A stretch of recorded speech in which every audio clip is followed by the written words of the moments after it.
특히 이 신명기를 기초해서 이제 이야기들이 뻗어나갑니다. 이후에 나오는 이야기들 바로 오늘 공부해야 될 분량들입니다. 여러분 역사 좋아하십니까? 역사? 좋아하시죠? 네. 우리가 역사를 어떻게 바라보느냐에 따라서 오늘 우리의 자세가 달라지잖아요. 과거를 어떻게 해석하느냐에 따라서 오늘 우리가 삶을 대하는 자세, 태도가 달라집니다. 마찬가지로 우리가 이스라엘 역사를 우리가 공부를 할 텐데 참 오늘 풀어야 할 덩어리가 대단합니다. 커요. 해야 할 작업들이 참 많습니다. 그래서 여호수아 오늘 공부할 거고요. 그리고 사사기 다음에 뭐가 있죠? 룻기. 그 다음 뭐가 있을까요? 사무엘, 상하. 그 다음 이어지는 내용이 열왕기, 상하. 네, 오늘 요걸 공부를 할 겁니다. 네.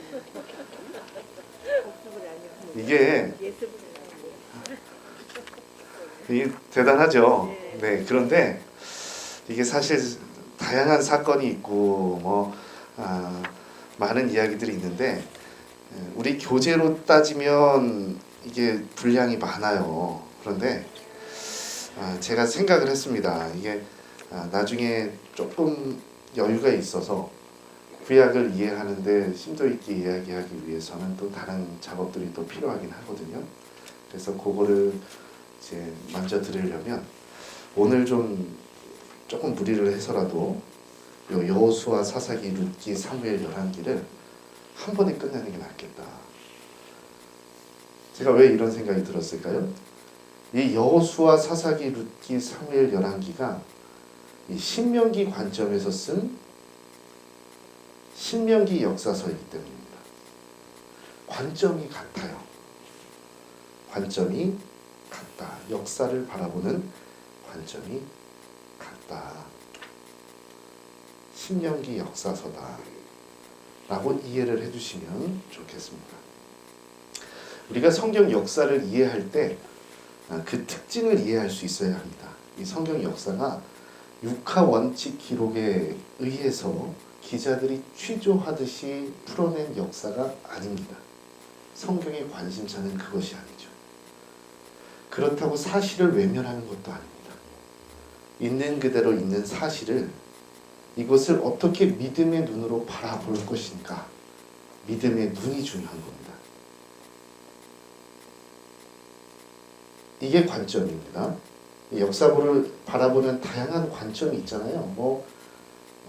사회학적으로 어떻게 바라볼 것인가, 사회학적인 관점, 경제학적으로 어떻게 우리의 역사를 풀어낼 것인가, 그리고 예전에는 한을 통해서 어떻게 우리의 정서를 통해서 풀어낼 것인가, 이런 관점들이 많이 있습니다. 그런데 성경의 역사는 어떻게 풀어야 한다? 믿음의 눈으로, 믿음의 관점으로 해석해야 한다라는 겁니다.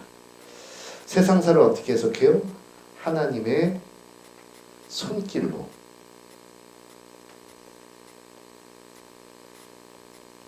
하나님께서 어떻게 역사하셨는지 역사를 바라보는 겁니다. 하나님의 일을 중심으로 바라보는 것이다 라는 거예요. 그래서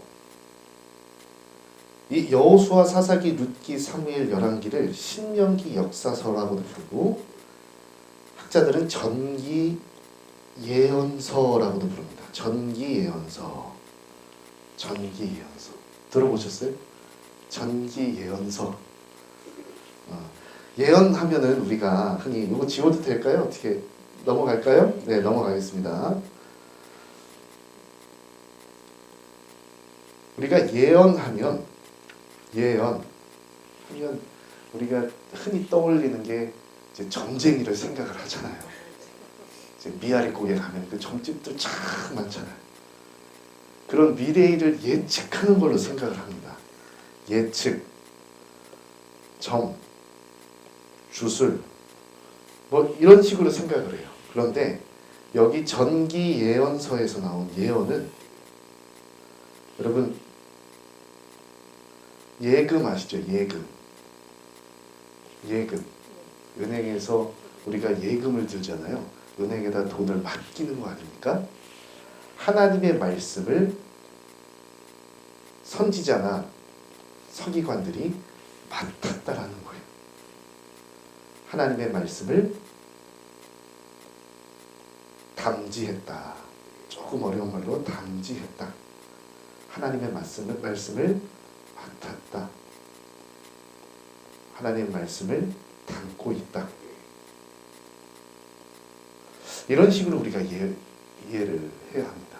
그래서 여호수아, 사사기, 룻기, 사무엘상하, 열왕기상하, 여기에 나와 있는 하나님의 뜻을 우리가 먼저 발견을 해야 합니다. 그리고 사람들이 그 하나님의 뜻에 어떻게 반응했는지, 어떤 믿음을 보였는지 우리가 알아가려고 합니다. 자, 처음 나오는 게 여호수아죠. 여호수아. 그렇죠? 여호수아 1장 한번 펴보시죠. 어떻게 시작하고 있는지. 여호수아 1장입니다. 여호수아는 신명기 다음에 있습니다. 여호수아 1장 말씀 1장 1절에서 9절까지 한번 읽어보도록 하겠습니다. 시작. 여호와의 종 모세가 죽은 후에 여호수아 모세의 수종자 눈의 아들 여호수아에게 말씀하여 이르시되 내 종 모세가 죽었으니 이제 너는 이 모든 백성과 더불어 일어나 이 요단을 건너 내가 그들 곧 이스라엘 자손에게 주는 그 땅으로 가라. 내가 모세에게 말한 바와 같이 너희 발바닥으로 밟는 곳은 모두 내가 너희에게 주었노니 곧 광야와 이 레바논에서부터 큰 강 유브라데까지 해쪽 속의 온 땅과 또 해지는 쪽 대해까지 너희의 영토가 되리라.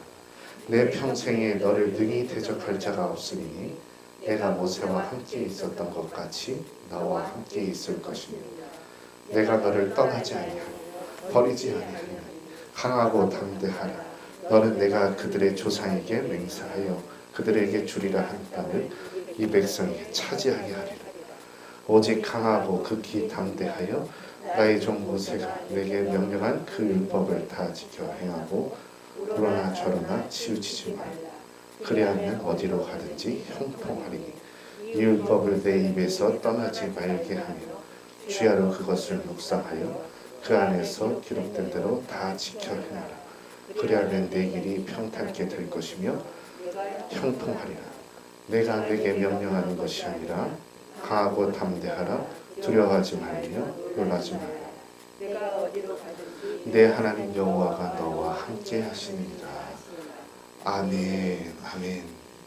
이제 모세가 죽은 거죠. 신명기 34장에서 죽잖아요. 죽고 나서 나타난 사람이 누굽니까? 여호수아죠. 여호수아.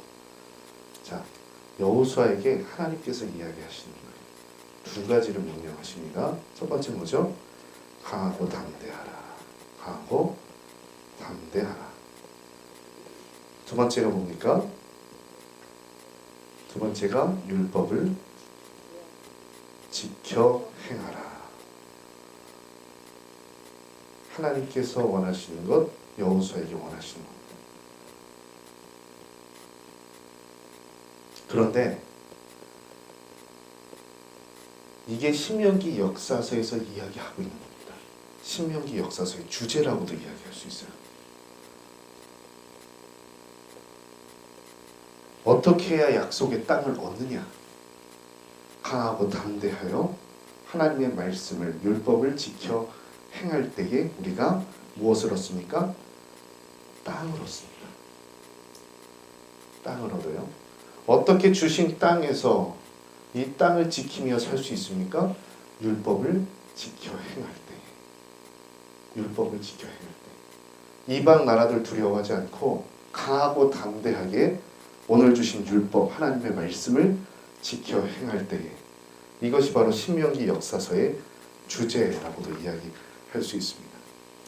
자, 그래서요 우리가 열왕기 하까지 우리가 나간다고 했는데 열왕기 하의 마지막 부분 어떻게 되는 줄 아세요, 여러분? 열왕기 하의 마지막 부분 같이 한번 찾아볼게요. 왕합니다.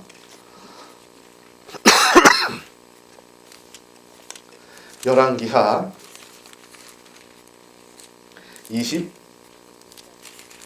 25장입니다. 25장.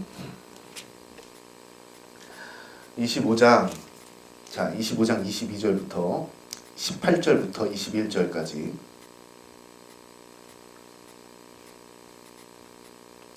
우리 같이 한번 읽어보겠습니다. 18절부터 21절까지.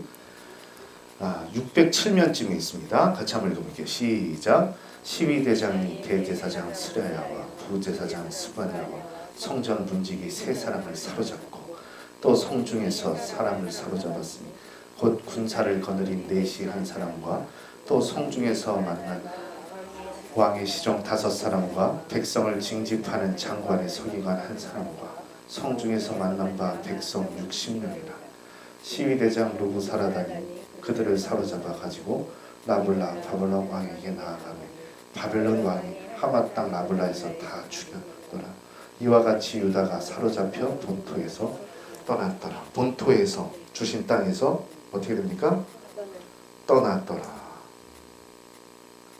이게 신명기 역사서가 이야기하고 있는데요. 하나님의 말씀을 지키지 않으니까 하나님께서 어떻게 하시는 겁니까? 심판하신 겁니다. 하나님의 심판. 주신 땅에서 영원히 살지 못하고 그 땅을 떠나야만 하는 그 비극적인 역사를 이야기하는 겁니다. 그래서 이거 지워도 될까요? 네. 그래서 이스라엘의 역사는, 신명기 역사가가 보는 이스라엘의 역사는 무슨 역사일까요? 실패한 역사입니다. 실패한 역사예요. 실패한 역사. 여러분, 하나님의 계획이 어떤 계획이었죠? 출애굽기 19장 20장 넘어오면서 너희를 거룩한 민족으로 삼을 것이요 제사장 나라로 삼을 것이다 라고 했어요. 열방 중에 너의 이름이 높아지도록 내가 그런 나라를 삼을 거야 라고 이야기를 하셨는데, 이 하나님의 계획이 실패로 끝나는 이야기가 바로 신명기 역사가 이야기하는 내용입니다. 물론 이 이야기가 결국에는 구속사적인 관점으로 신약시대 예수 그리스도에 의해서 또 이제 쫙 펼쳐지죠. 그 복음에 전진하는 이야기들, 그리고 복음이 우리에게까지 오기까지 그런 이야기를 담고 있는 것이 성경인데, 신명기 역사가 이야기하고 있는 것은 한마디로 실패다라는 거예요. 하나님은 이스라엘이 가나안 땅 가운데 하나님 나라를 세우기 기대하셨지만 이스라엘은 그 꿈을 이루지 못했더라라는 겁니다. 그래서 재미있는 게 뭐냐면, 제가 이 신명기 역사서라고 또 이야기했고 전기 예언서라고도 이야기를 했잖아요. 전기라고 하는 건 후기도 있을 거 아닙니까? 후기는 뭘까요? 이 뒤에 보면 열왕기하 뒤에 뭐가 나옵니까? 역대상하.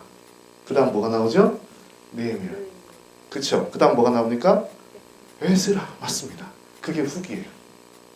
후기. 그러니까 바벨론 포로를 기점으로 돌아오는 기점으로 펼쳐지는 이야기가 후기고요. 전기는 뭐죠? 그 전의 이야기. 네. 역대기 상하가 왜 이 이스라엘 역사가 한 번만 나오면 되지 왜 두 번 반복이 될까요? 역대기 상하에 또 나올까요? 포로기 이후에 성전을 재건하는 다윗 왕조의 그 정체성을 가지고 쓰여진 역사서가 바로 역대기 상하이기 때문이죠. 자, 그거는 그때 시간에 가서 배울 거고요. 자, 열왕기 상하. 열왕기 상하가 담고 있는 이 이스라엘의 역사와, 그렇다면 역대기 상하, 후기 예언서가 담고 있는 이 역사서의 차이가 뭘까요? 절대 열왕기 상하는 사람을 미화하지 않아요. 사람을 미화하지 않습니다. 아름답게 포장하지 않습니다. 이게 중요해요. 다윗이라고, 여러분 역대기 상하에서 밧세바와 간음하는 다윗 본 적 있으십니까? 보셨다면 그거는 성경을 쓰고 계신 거예요. 본 적이 없으셔야 돼요. 역대기 상하에는 그런 내용이 나오지 않습니다. 왜요? 나중에 그것도 이야기하겠습니다. 또 길어질 수 있으니까. 사람을 미워하지 않아요. 참 재밌는 게 뭐냐면 다윗 다음에 누구죠? 솔로몬도. 그리고 이제 바벨론으로 끌려가기 전에 아수르의 대군을 막아준 사람이 누구죠? 히스기야도. 그리고 심지어 나중에 히스기야 이후에 율법으로 다시금 나라의 부흥을 이끈 인물이 있습니다. 누구죠? 요시야도. 다 부족한 죄인이에요. 우리가 역사를 통해서 사람을 포장할 때 어떻게 됩니까? 미화시킬 때 왜곡이 되죠. 네, 이게 우상이 되고요. 그런데 열왕기 상하는 이 신명기 역사에서는 절대 사람을 포장하지 않는다. 다 순종하지 못한 죄인이고 사랑하지 못한 죄인이고 회개하지 못한 인간이다. 인간의 한계를 여실히 드러내는 겁니다. 그래서요. 그렇다면 이스라엘이 멸망한 이유가 뭐냐는 거예요. 실패한 이유가 뭐냐? 실패한 이유는 너희들이 힘이 없어서가 아니래요. 힘이 없어서가 아니라 하나님께서 말씀을 지키지 않는, 하나님의 율법을 따르지 않는 너희를 심판한 것이다. 우리가 잘 안 되는 이유, 내 인생이 어려운 이유를 잘 진단을 해야 되잖아요. 이게 진단을 잘해야 올바른 해법이 나오는 겁니다. 그래야 정답에 가까워지는 거죠. 신명기 역사가가 진단하는 이스라엘 민족이 실패한 이유, 하나님 말씀을 따르지 않았기 때문에, 하나님 말씀에 순종하지 않았기 때문에. 하나님 말씀에 순종하면 우리가 복을 얻게 되는데 이 땅에서 장구한데 하나님 말씀에 불순종했기 때문에 저주가 임한 것이다. 하나님의 심판에 처한 것이다. 이렇게 해석하는 것이 바로 신명기 역사서, 여호수아, 사사기, 룻기, 사무엘상하, 열왕기 상하의 공통적인 관점입니다. 이걸로 이 이야기들을 풀어낼 수 있더라라는 겁니다. 그래서요, 여호수아를 우리가 이제 보기를 원하는데 여호수아를 세 가지로 구분을 할 수가 있습니다. 여호수아를 1장부터 12장까지 이 가나안 땅에 진입하는 과정입니다. 가나안 땅에 진입하는 과정. 가나안 땅에 있는 그 원주민들과 전투에서 이제 싸워서 이기는 이야기들이 12장까지 나와 있죠. 그리고 13장에서 22장까지 이 정복한 땅을 분배하는 이야기입니다. 분배. 이게 지파별로 어디서 어떻게 살아갈 것인지 분배하는 이야기입니다. 그리고 23장부터 24장까지 분배가 끝나고 세겜에서 하나님과의 언약을 갱신하는 의식을 치릅니다. 언약갱신의 의식을 치르죠. 이게 여호수아입니다. 여호수아. 자, 먼저 1장에서 12장까지 이스라엘이 뭘 건넙니까? 요단강을 건너요. 출애굽할 때 뭘 건넜죠? 홍해를 건넙니다. 이제 약속의 땅에 들어가기 위해서 어디를 건넙니까? 요단을 건넙니다. 요단강을 건너요. 그래서 요단강을 건너서 주신 땅을 차지하려면 우리가 또 하나님의 말씀 안에 있어야 되는 거예요. 하나님의 말씀 안에서 하나님께서 가라 하시는 곳을 걸어야, 강하고 담대하게 하나님의 말씀을 지켜야 그 땅을 차지할 수 있는 겁니다. 그래서 먼저 가나안 땅에 요단강을 건너서 어디를 무너뜨립니까? 여리고를 무너뜨리죠. 여리고 어떻게 무너집니까? 저희 큰 성을 보면 저희 딸이 그렇게 얘기를 해요. 여리고다. 네. 교회 학교에서 배웠대요. 이렇게 돌고 나서 7번 돌고 나서 이렇게 이거 확 외치니까 이게 무너졌다라는 거죠. 여리고입니다. 여리고에서 큰 승리를 거두죠. 그 다음에 어디로 갑니까? 아이성으로 가죠. 작은 성인데 어떻게 합니까? 실패하죠. 무너뜨리질 못하는 거예요. 그러다가 한번 찾아볼까요? 아이성 전투 이야기. 아이성 전투 이야기. 여호수아 7장입니다. 자, 7장에 보면, 자, 7장 1절에 등장하는 사람이 누굽니까? 아간입니다. 아간.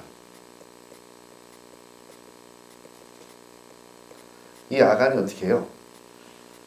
아간이 1절 한번 읽어보겠습니다. 1절 시작. 이스라엘 자손들이 온전히 바친 물건으로 말미암아 범죄하였으니 이는 유다 지파 세라의 증손 삽디의 손자 갈미의 아들 아간이 온전히 바친 물건을 가졌습니다. 여호와께서 이스라엘 자손들에게 진노하십니다. 아멘. 여리고를 무너뜨리고 나서 그 가져온 그런 재물들 이런 거를 어떻게 해요? 여호와 집 곳간에다가 두었는데 그것을 누가 가져갑니까? 아간이 가져. 여호와의 것 하나님의 것을 사적인 이익으로 취득하는 범죄를 저지른 것이 바로 아간입니다. 그러니까 작은 문제도 넘어가지 못하는 거예요. 큰 문제는 쪽으로 승리를 했는데 작은 거를 무너뜨리지 못하는 겁니다.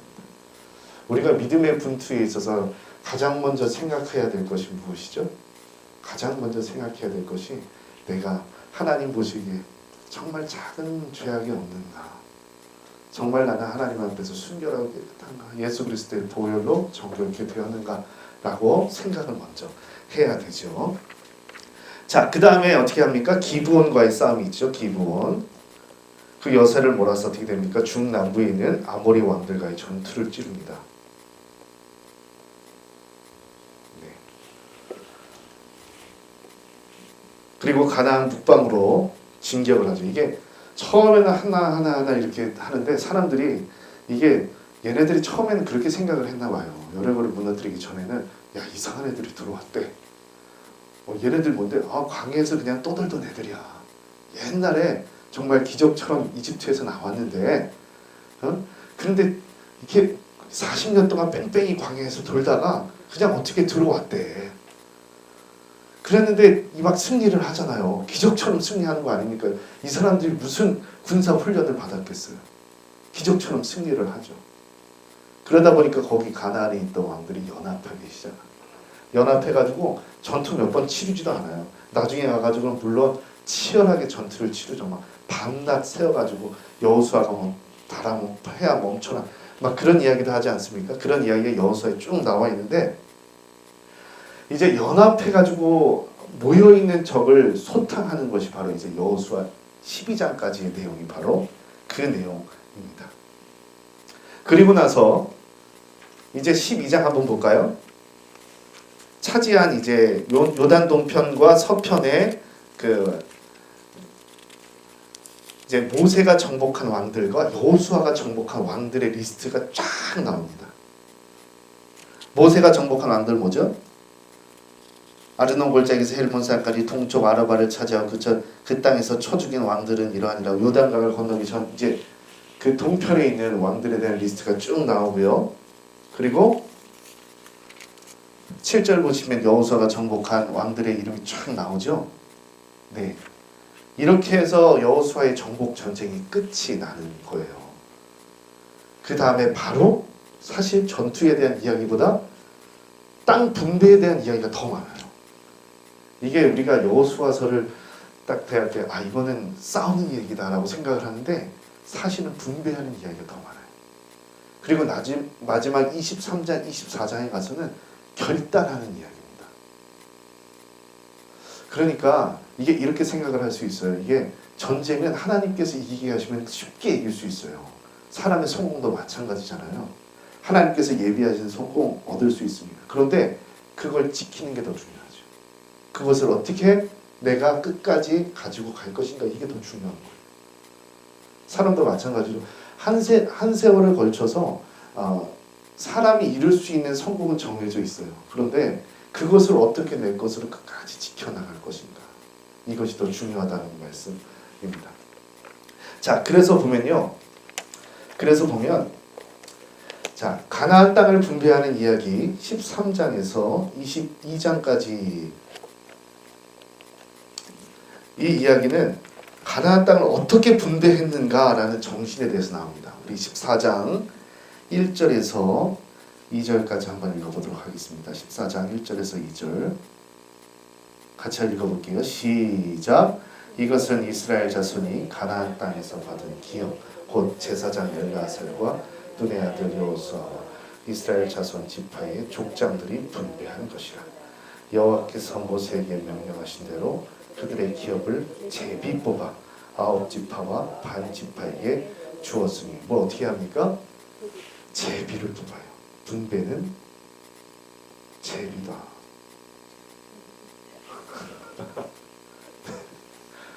이게 참 그렇죠. 그 지파의 뭐 수를 고려해가지고 뭐 어디 좋은 땅을 주거나 너희들은 더 수고했으니까 이 땅을 갖거나 그렇지 않아요. 보면 제비 뽑습니다. 근데 어디 앞에서 제비를 뽑아요? 보면 여호수아가 성막 앞에서 회막 문 앞에서 제비를 뽑는 거예요. 이게 참 그렇죠. 하나님의 뜻이라는 거죠. 19장 51절 보시면은 또 이렇게 나와 있습니다. 19장 51절입니다.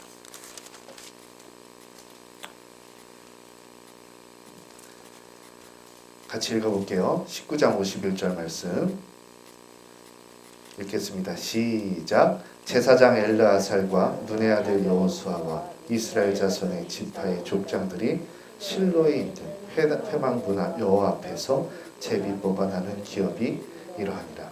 이에 땅 나누는 일을 마쳤더라. 아멘. 회막문 앞에서 실로에 있는 뭐죠? 회막문 앞에서 여호와의 성소 앞에 두고 제비를 뽑은 겁니다. 그래서 그 땅을 분배했더라라는 이야기입니다. 그런데 여기서 참 신학적인 그 놀라운 관점이 있어요. 우리가 여호수아 지금 19장 51절 말씀을 같이 읽었잖아요. 여기에서 뭐라고 이야기합니까? 이 땅을 나누는 일을 마쳤더라라고 이야기합니다. 마쳤더라. 구약학자 중에 블랭킨 소프라는 사람이 있습니다. 이 사람이 이 마쳤더라 이 단어에 꽂힙니다. 그래가지고 성경에서 마쳤더라라는 단어, 이 단어를 찾아본 겁니다. 그런데 이 마쳤더라라는 단어가 히브리 동사 칼라에서 나온 건데 바에칼이라는 단어에 마쳤더라가 바에칼입니다. 바에칼. 그런데 이 단어는 히브리어의 칼라에서 어원이 칼라에서 파생된 단어입니다. 그런데 이 단어가 어디 있을까 한번 찾아보니까 창세기 2장 1절입니다. 창세기 2장 1절 어떻게 나와 있습니까? 한번 찾아볼까요? 창세기 2장 1절. 창세기 2장 1절 말씀입니다. 창세기 2장 1절 말씀 같이 한번 읽어보겠습니다. 시작. 천지와 만물이 다 이루어지니라. 이루어지니라. 이게 히브리어로 바이쿨루라는 단어입니다. 바이쿨루. 비슷하죠? 바이칼, 바이쿨루. 다 칼라에서 파생된 단어. 이루어지다, 마치다, 완성하다 라는 단어입니다. 또한 찾아보니까 출애굽기 40장 33절에 있는 거예요. 출애굽기 40장 33절 보시죠. 출애굽기 40장 33절입니다. 같이 한번 읽어볼까요? 33절 말씀.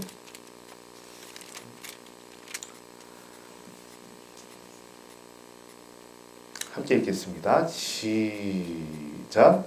그는 또 성막과 제단 주위들의 포장을 치고 뜰문에 성휘장을 다니라. 모세가 이같이 역사를 마치니 이루어지니라. 마치니 마쳤더라. 이게 다 같은 칼라에서 파생된 단어다 마치다, 완성하다 라는 뜻의 단어다라는 겁니다. 이게 무엇을 뜻할까? 이 신학자가 연구를 했대요. 그래서 이것이 무엇을 뜻할까? 2장 1절에서는 창세기 2장 1절에서 하나님께서 천지를 창조하십니다. 천지 창조를 마치시죠. 마치시고, 그리고 출애굽기 40장에서는 모세가 회막을 성소 짓는 것을 마치고, 그렇죠? 그리고 여호수아 19장에서는 뭐예요? 땅 나누는 일을 마치고, 그러니까 하나님께서 공허하고 혼돈 속에서 하나님께서 천지 창조를 하셨어요. 그래서 마치셨어요. 그리고 이스라엘 백성을 이집트에서 끌어내어 부정하고 혼탁한 광야에서 거룩한 생명을 세우셨어요.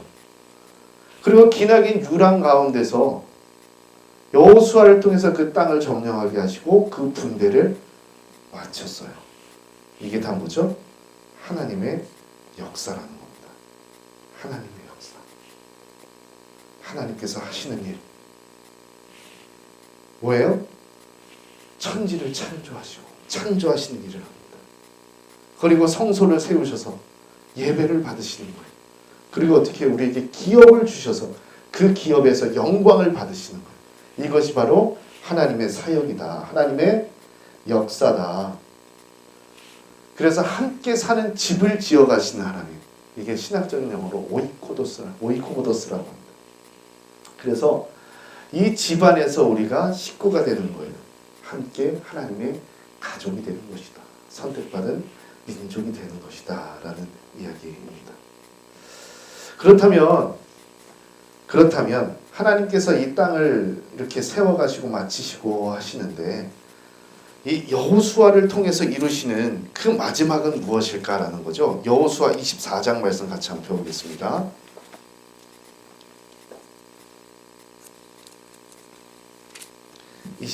말씀. 분배가 끝났어요. 분배가 끝나고 여호수아도 이제 모세처럼 역사의 뒤안길로 갑니다. 그런데 이 남은 백성들이 문제겠죠. 이 다음 세대에 어떤 걸 물려줘야 할까? 다음 세대에게 뭐라고 어떻게 다짐을 결단을 시켜야 될까라는 이야기가 중요한 거죠. 그게 바로 여호수아 24장 말씀에 나오는데 24장 말씀 보시면 1절 한번 보세요. 1절 같이 읽도록 하겠습니다. 시작. 여호수아가 이스라엘 모든 지파를 세겜에 모으고 이스라엘 장로들과 그들의 수령들과 재판장들과 관리를 부르매 그들이 하나님 앞에 나와 선지라. 아멘. 여호수아가 어디로 모읍니까? 세겜에 모아요. 세겜. 여러분 이 말씀 읽으면서 생각해 봐야 됩니다. 왜 세겜에 모았을까? 왜 세겜에 모았을까요? 세겜이 어떤 장소인가요? 우리가 창세기 12장에서 하나님께서 아브라함이 약속을 하시잖아요. 그 장소가 어디입니까? 세겜입니다. 창세기 12장 한번 말씀 한번 펴볼게요. 12장 6절에서 7절 말씀입니다.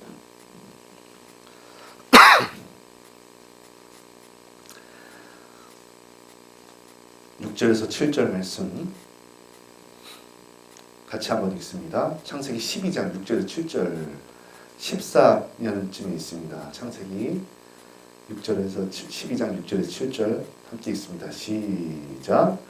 아브라함이 그 땅을 지나 세겜 땅 모래 상수리 나무에 이르니 그때 가나안 사람이 그 땅에 거주하였더라. 여호와께서 아브라함에게 나타나 이르시되 내가 이 땅을 내 자손에게 주리라 하신지라. 자기에게 나타나신 여호와께 그가 그곳에서 제단을 쌓고 하나님께서 약속하신 거죠. 아브라함에게 이 땅을, 이 세겜 땅을 너에게 주리라. 그러니까 창세기 12장에서 약속된 이 약속이 여호수아 24장에서 이루어지는 것을 우리가 볼 수 있더라라는 겁니다. 성실하게 그 약속을 이루어가시는 하나님. 근데 참 재밌는 게 뭐예요? 저는 그 아브라함의 자손 중에 가장 대성한 사람이 요셉이라고 생각을 합니다. 애굽의 총리가 됐으니까요.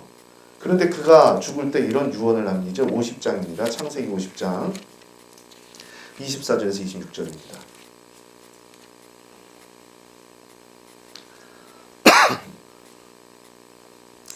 자, 82면쯤에 있습니다. 같이 한번 읽어볼게요. 50장, 창세기 50장 24절에서 26절 같이 읽습니다. 시작. 요셉이 그의 형제들에게 이르되 준 것이나 하나님이 당신들을 돌보시고 당신들을 이 땅에서 인도하여 내사 아브라함과 이삭과 야곱에게 맹세하신 땅에 이르게 하시리라 하고 요셉이 또 이스라엘 자손에게 맹세시켜 이르기를 하나님이 반드시 나를 돌보시리니 당신들은 여기서 내 해골을 메고 올라가겠다 하라 하였더라. 요셉이 110세의 죽음에 그들이 그의 몸에 향제를 넣고 애굽에서 입관하였더라. 아멘. 뭐라고 유언을 남깁니까? 나는 죽을 것인데 당신들이 여기서 내 해골을 내 유골을 메고 올라가라 이야기를 합니다. 자, 여호수아 아까 전 24장 다시 한번 펴도록 하겠습니다.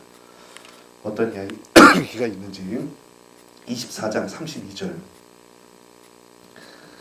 24장 32절 말씀입니다. 32절 33절 같이 읽겠습니다. 시작. 또 이스라엘 자손이 애굽에서 가져온 요셉 뼈를 세겜에 장사하였으니 이것은 야곱이 백그시타를 주고 세겜의 아버지 하몰의 자손들에게서 산 밭이라. 그것이 요셉 자손의 기업이 되었더라. 아론의 아들 엘라살도 죽음에 그를 그의 아들 비느하스가 에브라임 산지에서 받은 산에서 장사하였더라. 아멘. 애굽의 뼈를 요셉의 뼈를 어디다 묻습니까? 세겜입니다. 요셉의 유언대로. 그리고 그 땅이 누구의 것이 됩니까? 누구의 것이 되죠? 에브라임 지파. 에브라임 지파하고 나서 반지파가. 그렇죠? 요셉의 자손들의 땅이 되더라라는 겁니다.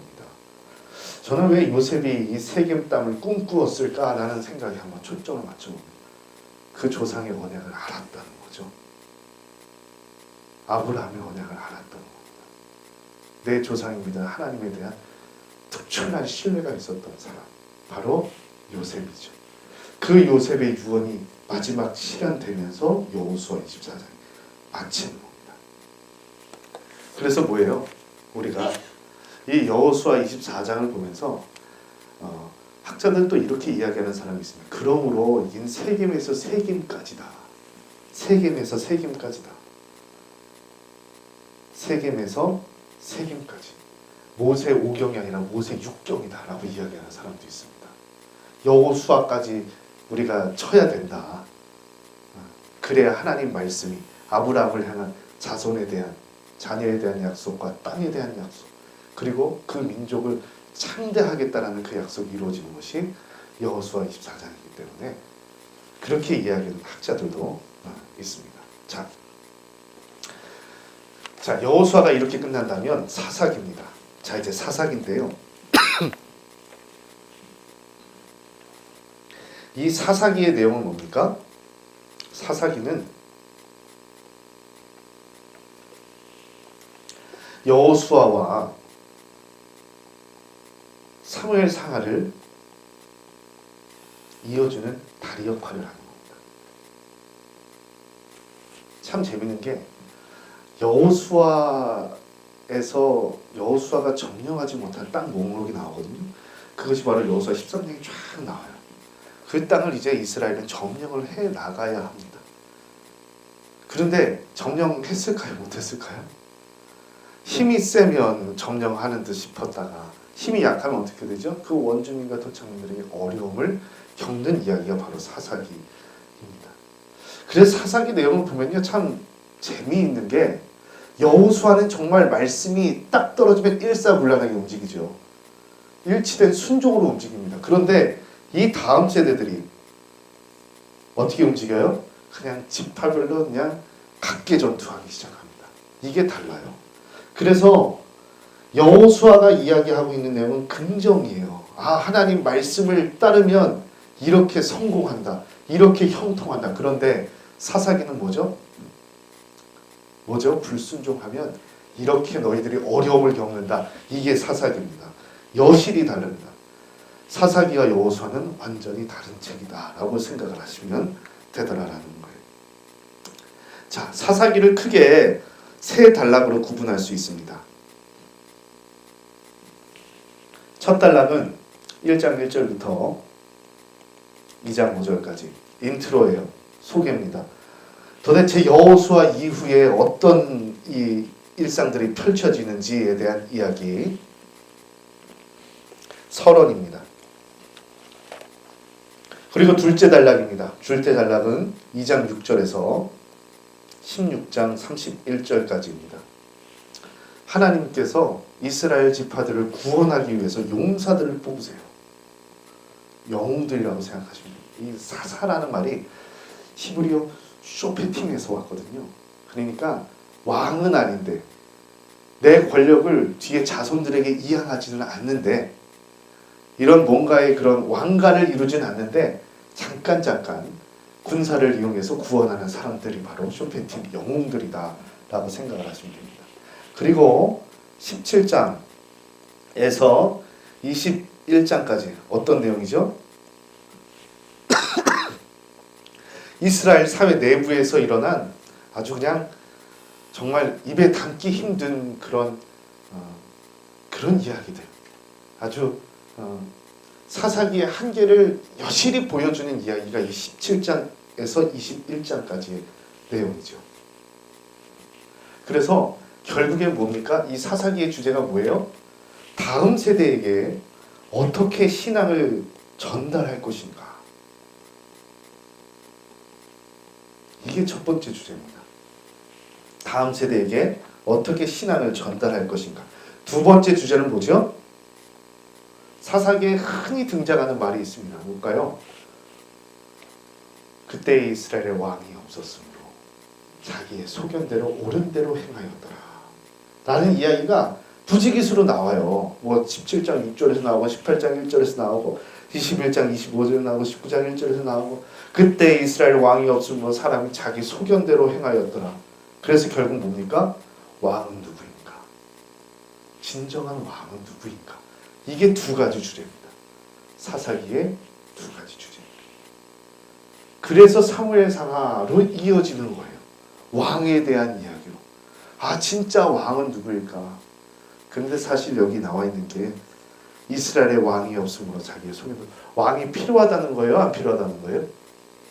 필요한 겁니까, 왕이? 그런데 사무엘상하 8장 7절에서 9절 말씀 같이 한번 펴볼게요. 사무엘상하 8장 7절에서 9절 말씀. 왕은 정말 현실적으로 필요한 거예요. 리더십이 필요하니까요. 우리를 이끌어갈 사람이 필요하니까. 그런데 하나님 이렇게 이야기를 하십니다. 8장 7절에서 9절 말씀 함께 읽겠습니다. 시작.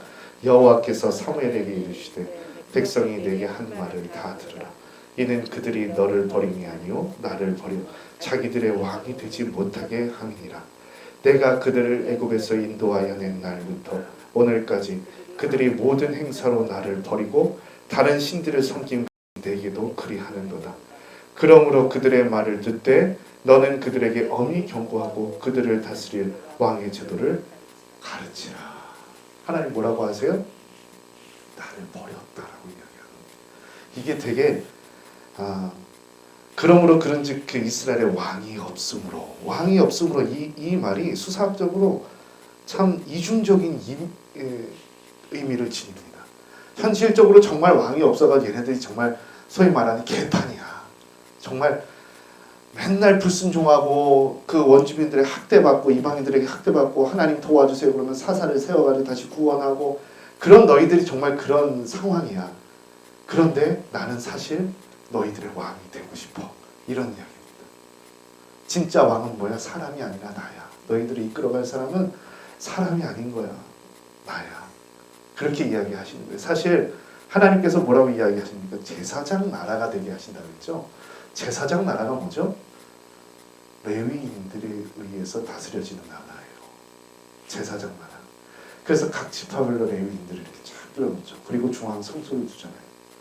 하나님의 말씀이 성소 안에 떨어지면 레위인들이 그 율법을 가르치는 겁니다. 그래서 하나님의 법이 백성들 사이사이로 스며드는 거죠. 그런 나라를 꿈꾸셨는데 결국에 어떻게 됩니까? 옆에 여타에 있는 민족과 같이 왕이 다스리는 나라로 전락하더라라는 거죠. 자, 그렇다면 사무엘상은 사울의 실패를 이야기하고요. 사무엘하는 다윗의 성공을 이야기하는 겁니다. 진짜 왕은 누구인가? 하나님께서 주시는 그런 왕정의 기초는 무엇인가? 라고 이야기를 하는 겁니다. 자, 그래서 사무엘상 2장 30절 말씀 보시면 사무엘상하의 주제가 나옵니다. 사무엘상하의 주제 같이 한번 읽어보겠습니다. 사무엘상 2장 30절 말씀 한 목소리로 같이 읽겠습니다. 시작. 그러므로 이스라엘의 하나님 나 여호와가 말하노라 내가 전에 내 집과 내 조상의 집이 내 앞에 영원히 행하리라 하였으나 이제 나 여호와가 말하노니 결단코 그렇게 하지 아니하리라. 나를 존중히 여기는 자를 내가 존중히 여기고 나를 멸시하는 자를 내가 경멸하리라. 아멘. 이게 뭡니까? 2장 30절 별표 치세요. 여기가 이게 사무엘 상하의 주제입니다. 내가 사랑하는 자는 내가 나를 존중히 여긴 자는 내가 존중히 여기고 나를 멸시하는 자는 내가 경멸할 거야 라고 이야기를 하시는 거예요. 그래서 사무엘 상하를 잘 보시면 네 가지 중요한 인물이 나옵니다. 첫 번째 누굽니까? 엘리입니다. 엘리 어떤 사람입니까? 다음 세대에 신앙을 계승하지 못한 사람, 제사장인데 안타까운 사람이죠. 그 다음 등장한 사람이 누구죠? 엘리의 그 제사장직을 이어받은 사람 누굽니까? 사무엘. 이 사무엘을 제가 묵상하다 보면 신약성경에 세례 요한과도 같은 사람이다라는 생각이 많이 듭니다. 세례 요한 어떤 사람입니까? 예수님의 그 앞길을 예비한 사람이죠. 그럼 사무엘은 누굴 예비했습니까? 뒤에 올 다윗. 다윗에게 어떻게 합니까? 기름을 가져다가 기름을 붓죠. 자, 그 다음 나오는 사람이 다윗입니다. 다윗. 그 다음 다윗 다음에 누가 나옵니까? 솔로몬이라는 사람이 나오죠. 솔로몬. 그래서 이 사무엘 상하도 세 단원으로 구분할 수가 있어요. 자, 사무엘상 1장부터 7장까지 엘리의 시대가 저물고 누가 뜰까요? 사무엘. 이게 이때 당시에는 그 팔레스타인 지역의 헤게모니, 그러니까 그런 영향력을 갖고 있었던 민족이 바로 블레셋 민족이었습니다. 블레셋이라는 나라가 해양 민족이거든요. 그러니까 무역을 통해서 성장한 사람들이에요. 이 다윗 시대까지 항상 문제가 됐던 나라가 이 블레셋이죠.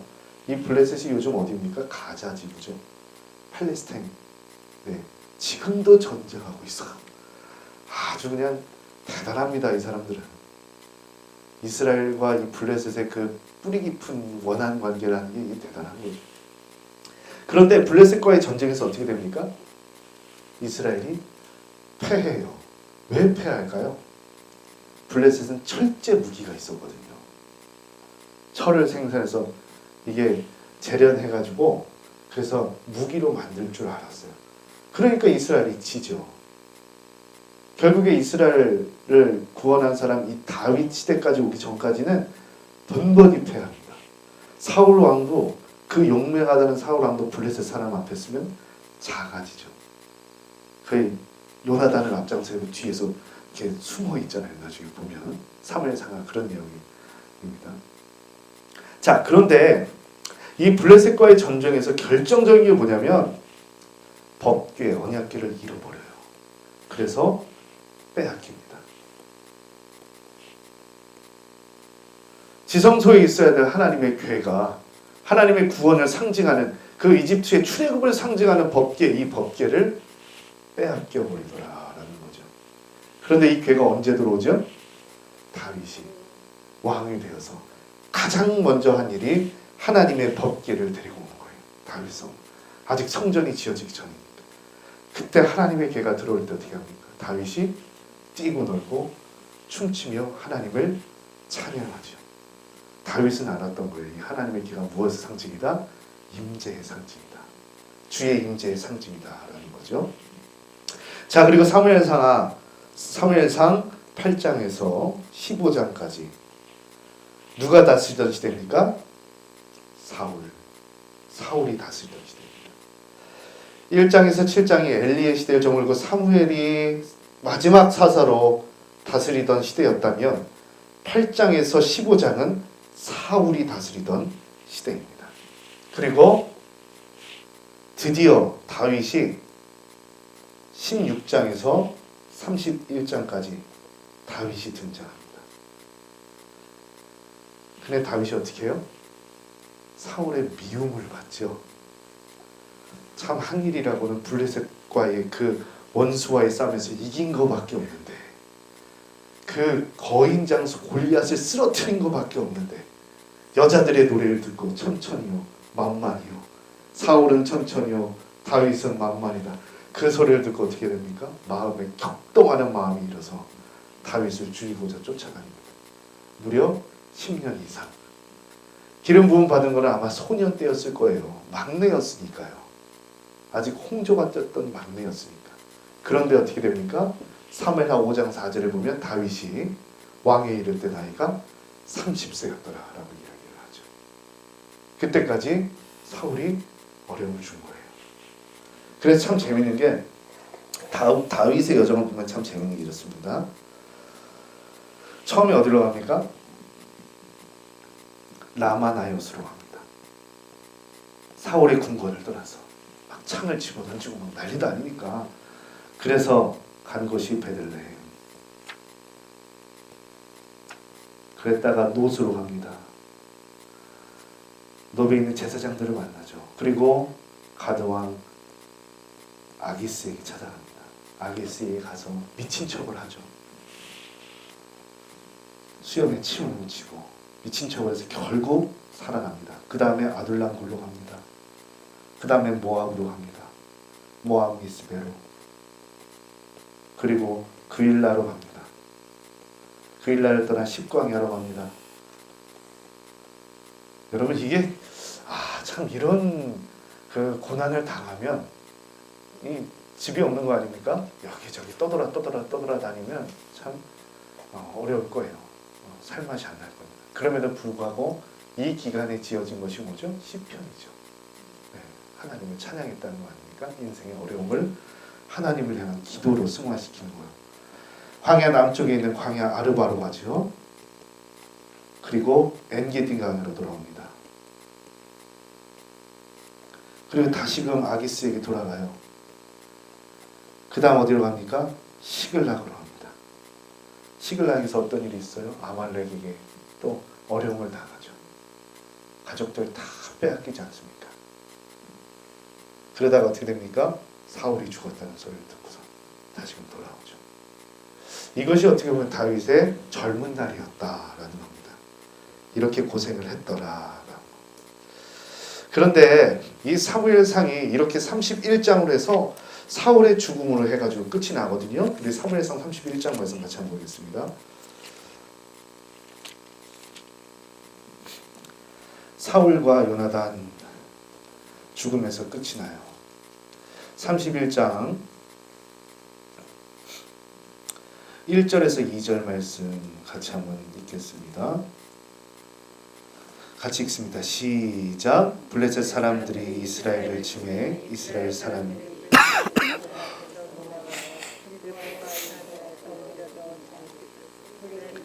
사울과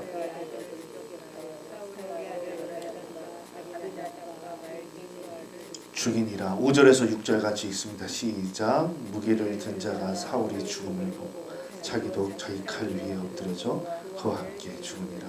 사울과 그의 세 아들과 무기를 든 자와 그의 모든 사람이 다 그날에 함께 죽었더라. 함께 죽었더라.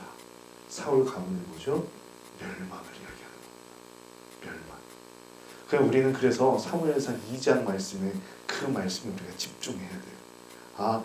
하나님을 존중하는 사람은 존중이 여기고 하나님을 경멸하는 사람은 어떻게 해요? 하나님께서 경멸하신다.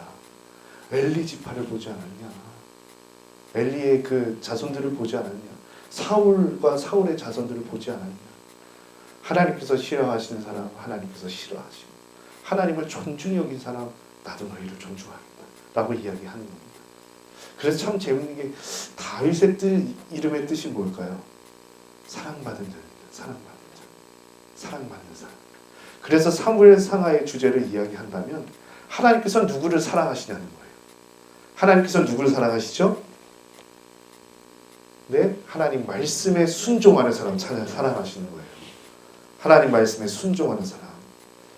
하나님께서 사랑하시는 사람은, 사랑하는 자는 말씀에 순종하는 자다.